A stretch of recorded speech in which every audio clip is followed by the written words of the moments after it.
Bonjour et bienvenue dans le JT d'actualité juridique du groupe Revue Fiduciaire. Sans plus attendre, découvrons les titres de ce lundi 14 mai.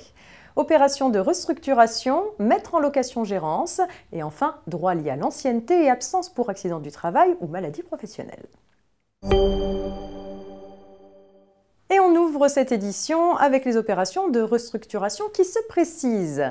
Les entreprises qui souhaitent sécuriser une opération de fusion, de scission ou d'apport partiel d'actifs peuvent solliciter préalablement auprès de l'administration fiscale un rescrit fiscal.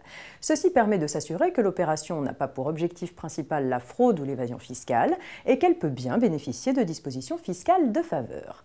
Les modalités pratiques de cette démarche, qui s'appliquent aux opérations réalisées depuis le 1er janvier 2018, viennent d'être précisées.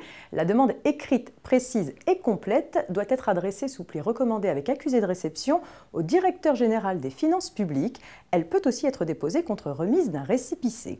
L'administration est considérée comme ayant donné son accord tacite lorsqu'elle ne répond pas dans le délai de 6 mois à compter de la réception de la demande.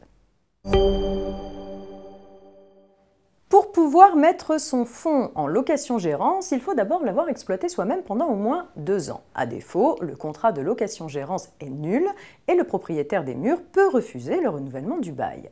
Pour autant, le propriétaire qui souhaite mettre en location-gérance un fonds qu'il n'a pas lui-même exploité pendant 2 ans dispose d'une solution. Il peut demander une dispense au président du tribunal de grande instance. Si cette dispense lui est accordée, le renouvellement du bail ne pourra pas lui être refusé. On s'intéresse pour terminer aux droits liés à l'ancienneté. Les absences du salarié suspendent généralement son ancienneté. L'employeur déduit donc de l'ancienneté totale les périodes de suspension du contrat de travail, par exemple pour déterminer le droit à l'indemnité légale de licenciement. Mais la loi, la convention collective ou un usage d'entreprise assimile parfois certaines absences à du temps de travail effectif pour les droits liés à l'ancienneté. C'est notamment le cas des absences pour accident du travail ou maladie professionnelle.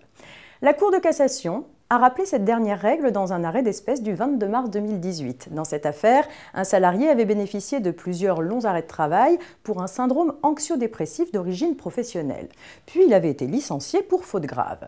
Contestant son licenciement, il avait notamment réclamé le versement de l'indemnité conventionnelle de licenciement.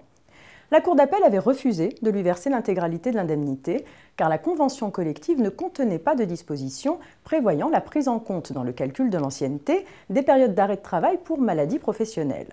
Mais pour la Cour de cassation, ayant constaté le caractère professionnel de la maladie, la Cour d'appel n'aurait pas dû déduire de l'ancienneté du salarié les périodes d'arrêt de travail. Elle a donc censuré cette décision. Fin de cette édition, très bon début de semaine à tous et rendez-vous demain.